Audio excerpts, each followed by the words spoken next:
یہ ساری باتیں کروں تو پھر مجھے جنت کی نعمتیں یاد آ گئیں اور میں نے انہی پر اکتفا کر لیا، اور پھر میں خون ریزی اور فتنے کے ڈر سے خاموش ہو کر اپنے معاملات کو میں نے اسی کے اوپر اکتفا کر لیا۔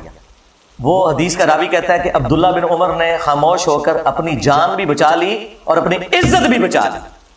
ایک ماموں نے دوسرے ماموں سے اپنی جان اور عزت بچائی۔ ابھی عبداللہ بن عمر بھی تو ماموں ہے نا، جب انہوں نے رشتے اس طرح کے نکالے ہوئے ہیں تو عبداللہ بن عمر ماموں نہیں ہے، وہ خال المومنین نہیں ہے۔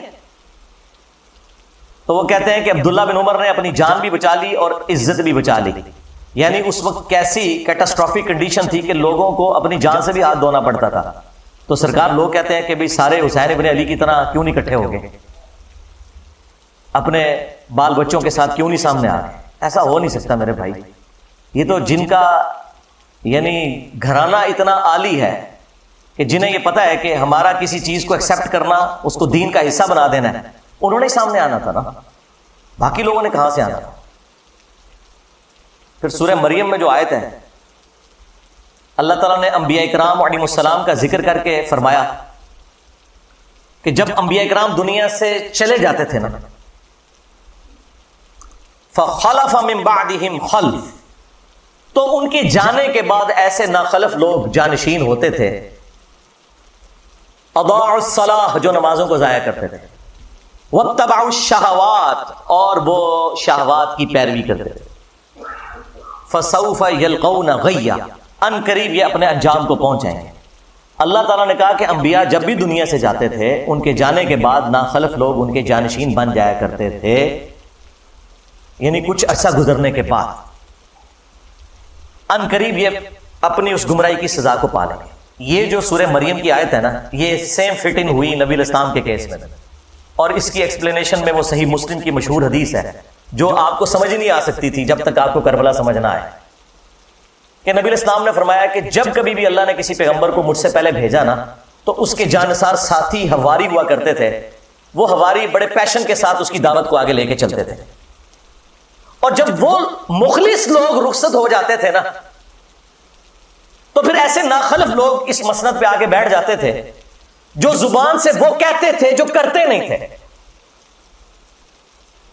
اور جس کے کرنے کا حکم دیا گیا ہوتا تھا اس کی مخالفت کرتے تھے، الٹ چلتے تھے۔ ایسے لوگوں کے خلاف جو اپنے ہاتھ سے جہاد کرے وہ مومن ہے۔ کون؟ حسین ابن علی۔ جو اپنی زبان سے جہاد کرے وہ بھی مومن ہے، اور جو اپنے دل میں جہاد کرے، یعنی اگر کمزور ہے، دل میں ہی برا مانے، سامنے نہ آئے، عبداللہ بن عمر، عبداللہ ابن عباس، عبداللہ ابن زبیر، اس جیسے لوگ، وہ بھی مومن ہیں، لیکن ظاہر ہے کہ یہ اس لیول کے نہیں۔ اور فرمایا اس کے بعد رائی کے دانے کے برابر بھی ایمان نہیں ہے اگر کوئی دل میں بھی برا نہیں سمجھتا۔ یہ جو حدیث ہے کہ تمام انبیاء کے ساتھ ایسا ہوا ہے، تو دیکھ لیں سیدنا حسین ابن علی ہی سامنے آ کے کھڑے تھے۔ صحیح بخاری میں ایک اور حدیث ہے 4827، اس حدیث کے کئی ایک طرق ہیں باقی کتابوں میں، المستدرک للحاکم کے اندر، سنن نسائی الکبریٰ کے اندر، اور اللہ بھلا کرے امام ابن کثیر نے تفسیر ابن کثیر میں سورۃ الاحقاف کی آیت نمبر 17 کے کانٹیکسٹ میں وہ سارے طرق ایک جگہ جمع کر دی ہیں۔ تفسیر ابن کثیر کے اوپر تو کسی کو اختلاف ہو ہی نہیں سکتا تھا، اور بخاری کی حدیث 4827 وہ بھی لی اور باقی اس کے طرق بھی ایک جگہ جمع کیے۔ اس سے آپ کو پورے سینیریو کا اندازہ ہو جائے گا۔ مروان بن حکم جب مدینہ کا گورنر بنا تو بخاری کے الفاظ ہیں کہ اس نے ایک دن خطبے میں یزید ابن معاویہ کا ذکر کرنا شروع کیا اور کہا کہ اللہ تعالیٰ نے امیر المومنین حضرت معاویہ کو یہ بات سجھائی ہے، وہ امت کے وسیع تر مفاد کے اندر اپنے بعد یزید ابن معاویہ کو خلیفہ بنانا چاہتے ہیں، یعنی ابھی حضرت معاویہ زندہ ہیں اور بیعت لے رہے ہیں اپنے بیٹے کے لیے۔ اب بخاری میں بس اتنے الفاظ ہیں کہ جب اس نے یہ بات کی نا تو عبد الرحمن بن ابی بکر کھڑے ہوئے اور انہوں نے کچھ کہا۔ امام بخاری نے اپنی شرافت کی وجہ سے وہ الفاظ نقل نہیں کیے، لیکن وہ الفاظ کہیں گئے نہیں ہیں، وہ حاکم کے اندر، سنن نسائی الکبریٰ میں، اور اللہ بھلا کرے تفسیر ابن کثیر میں انہوں نے سارے طرق المعجم الکبیر طبرانی سے بھی جمع کر دیے. بخاری میں الفاظ ہیں کچھ کہا تو مروان نے کہا پکڑو اس کو عبد الرحمن بن ابی بکر کو, تو وہ بھاگ کر حضرت عائشہ کے حجرے میں چھپ گئے. مسجد نبوی کے ساتھ ہی تھا حجرہ عائشہ, اور یہ حضرت عائشہ کے بھائی بھی لگتے تھے, اور جو ہمارے سب کانٹیننٹ میں کہا جاتا ہے نا سگے بھائی, کہ ماں اور باپ دونوں ایک. عرب میں تو باپ ایک ہونا تو سگا ہو جاتا ہے. یہ عبد الرحمن بن ابی بکر وہ ہیں کہ جو والدہ ہیں ان کی اور والد دونوں وہی ہیں جو سیدہ عائشہ کے والدین ہیں. اب اس کو غصہ تو تھا لیکن اندر تو نہیں جا سکتا تھا, تو باہر سے اس نے کہا کہ ابو بکر کے بیٹے تیرے بارے میں ہی قرآن میں آیت نازل ہوئی ہے نا. وہ ایک کافر والی آیت لگا دی پکڑ کے. توبہ توبہ, یہ ہے آل امیہ کی چاکری کرنے والے لوگ, کہ تیرے بارے میں آیت نازل ہوئی تھی نا کہ یہ کہتا ہے کہ اپنے ماں باپ کو کہتا ہے کہ تم لوگ جو مجھے یہ کہتے ہو کہ مرنے کے بعد دوبارہ زندہ کیا جاؤں گا, تو یہ اگلے لوگوں کی کہانی ہے. یہ قرآن کو جو اگلے لوگوں کی کہانیاں کہتا تھا نا ابو بکر کے بیٹے تو ہے وہ. اب حضرت عائشہ کو بڑا غصہ آیا, انہوں نے اندر سے جواب دیا اس کو خاموش ہو جا, آل ابی بکر کے بارے میں کوئی اور آیات نازل نہیں ہوئی جو میری برات میں نازل ہوئی تھی سورہ نور کی. اور بخاری کی حدیث یہاں پہ ختم ہے, لیکن جو باقی روایتیں ہیں ان میں فلنگ دی بلینکس بھی ہیں. ایک تو یہ کہ وہ عبد الرحمن بن ابی بکر نے کیا بات کی تھی کہ جو امام بخاری نے کہا کہ کچھ کہا تو اس نے کہا پکڑو اس کو. ظاہر ہے کو چوبے والی گل کی تھی ہے نا. ہاں انہیں کیا سی کہ سیدھی طرح کہہ کہ تیرا امیر المومنین کیسر و کسرا کے طریقے پہ چلنا چاہتا ہے, ابو بکر اور عمر کے طریقے پر نہیں. کیونکہ اس نے یہ کہا تھا کہ بھئی ابو بکر نے بھی تو عمر کو اپنے بعد خلافت کے منصب پر چھوڑا تھا نا, تو ہمارے امیر المومنین بھی چاہتے ہیں کہ یزید کو چھوڑ دیں. بھئی یزید تو ان کا بیٹا ہے, اور حضرت ابو بکر کا بیٹا تو عبد الرحمن بن ابی بکر سامنے بیٹھا تھا, اس کو تو نہیں بنایا تھا, تو اس کو تو غصہ آنا تھا کہ میں تو کوئی خلیفہ نہیں ہوں اور تم مثال کون سی دے رہا ہے, کدھر سے جوڑ کے کون سی بات فٹ کر رہا ہے. تو ان کا سیدھی طرح کیا کیسر و کسرا کے طریقے پہ چل رہے ہو. رومنز اور پرشینز وہ بادشاہ اپنے بیٹوں کو نامزد کیے کرتے تھے. اب یہ بات اس کو لگ گئی, ان کا پکڑو انہوں. اور وہاں پہ تو ہے نا کہ حضرت عائشہ نے کہا خاموش ہو جا, آل ابی بکر کے بارے میں تو سورہ نور نازل ہوئی ہے. باقی کتابوں میں حافظ ابن کثیر نے نقل کیا کہ پھر حضرت عائشہ نے اس کو پھر ایک پھکا دیا اور کہا مروان تیرے بارے میں اللہ کے نبی علیہ السلام نے فرمایا تھا جب تو اپنے باپ کی پشت میں تھا کہ حکم پر لعنت, اس کی اولاد پر لعنت, تو اسی لعنت کا ٹکڑا ہے. اور نظر آ گیا. اس سے آپ کو سارے کے سارے معاملات کلیئر ہو جائیں گے. یعنی یہ سٹیپ وائز چیزیں چلی ہیں, اور یہ میں تو آپ کو بخاری شریف بیان کر رہا ہوں, ٹھیک ہے, مسلم شریف بیان کر رہا ہوں. معاملات کس لیول تک بگڑے ہیں. مسلم شریف میں حدیث ہے 4776, عبداللہ بن عمر بن عاص خانہ کعبے کے سائے میں بیٹھے میں اور لوگوں کو حدیث سنا رہے ہیں کہ اپنے امیر کی اطاعت کرو. اطاعت امیر کے اوپر حدیثیں سنا رہے ہیں. ایک تابعی عبد الرحمن بن عبد رب کعبہ کعبے کے سین میں داخل ہوتا ہے, اور وہ جب ان کی گفتگو سنتا ہے تو کہتا ہے کہ حضرت یہ حدیث آپ نے خود نبی علیہ السلام سے سنی تھی کہ حکمرانوں کی اطاعت کرنی ہے. اور ان کا ہاں میرے کانوں نے سنا, میری آنکھوں نے نبی علیہ السلام کو دیکھا, میرے دل نے آپ کی بات یاد کی. آگے تو اس نے ایسی بات کر دی کہ وہ ایکسپیکٹ نہیں کر رہے تھے. انہوں نے کہا آپ تو ہمیں کہہ رہے ہیں کہ امیر کی اطاعت کرو, اور آپ کے چچا کا لڑکا معاویہ ابن ابی سفیان جو ہمارا حکمران ہے وہ تو ہمیں حکم دیتا ہے کہ ہم لوگوں کو ناحق قتل کریں اور حرام طریقے سے ان کا مال ہڑپ کریں, جبکہ قرآن میں اللہ تعالیٰ فرماتا ہے سورہ النساء کی آیت نمبر 29 تابعی نے کوٹ کر دی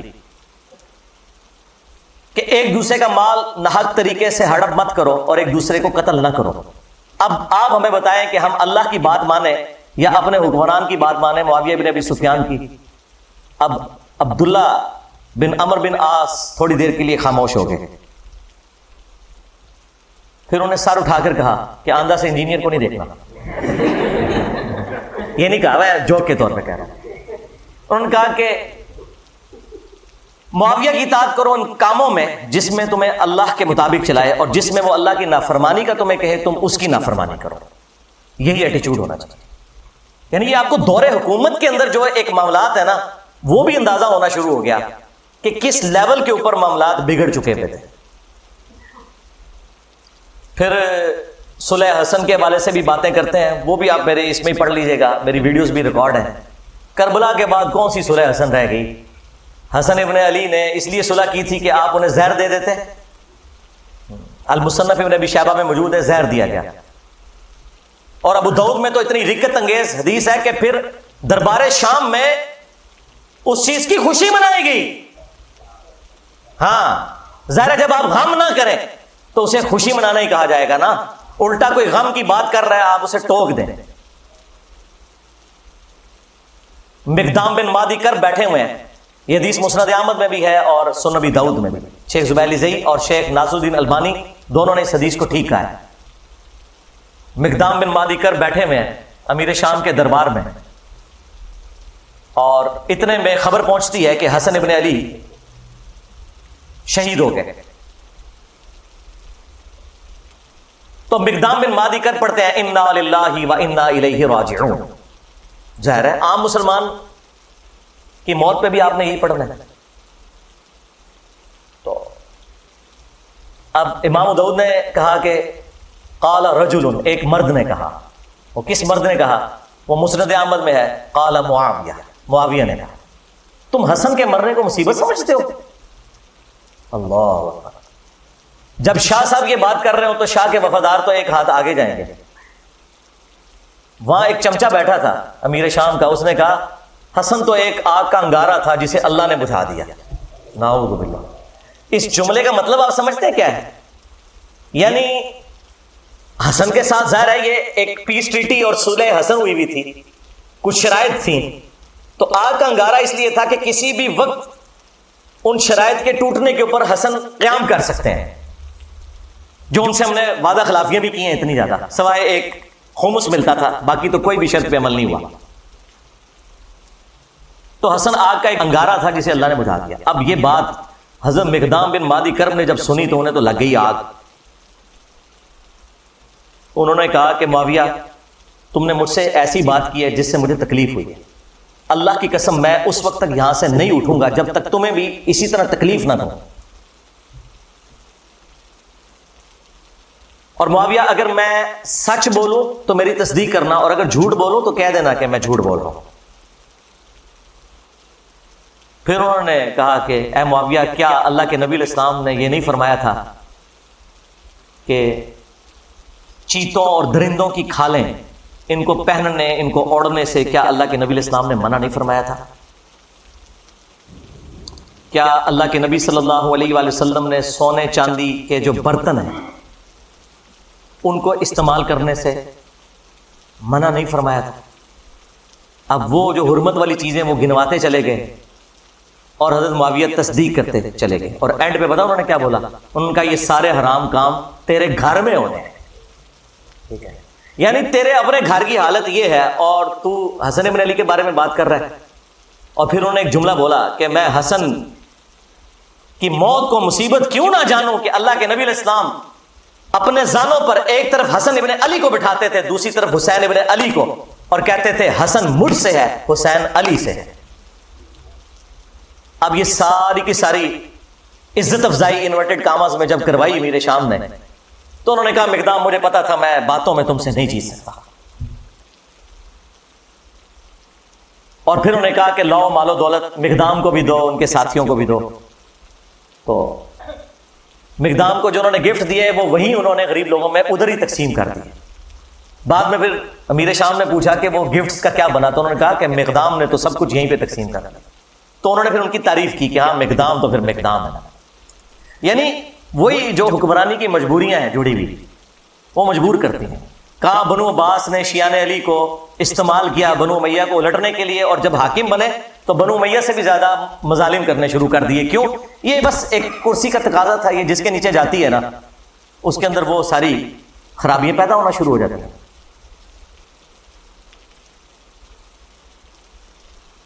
اور ادھر مجھے کریٹیکل ایک بات یاد آ گئی. اکثر آپ لوگ سنتے ہوں گے کہ جی وہ انجینئر صاحب خواہ بخواہ الزامات لگاتے ہیں کہ بنو امیہ کے ممبروں سے سب و شتم ہوتا تھا. میں نے تو کافی ان کو روایتیں دکھائی ہیں، اس میں بھی کافی ساری میری ویڈیو بھی ریکارڈ ہے. ایک مسلم کی حدیث جو بخاری میں موجود ہے وہ سارے کے سارے پول کو کھول دیتی ہے. اس کا کچھ حصہ بخاری کے اندر ہے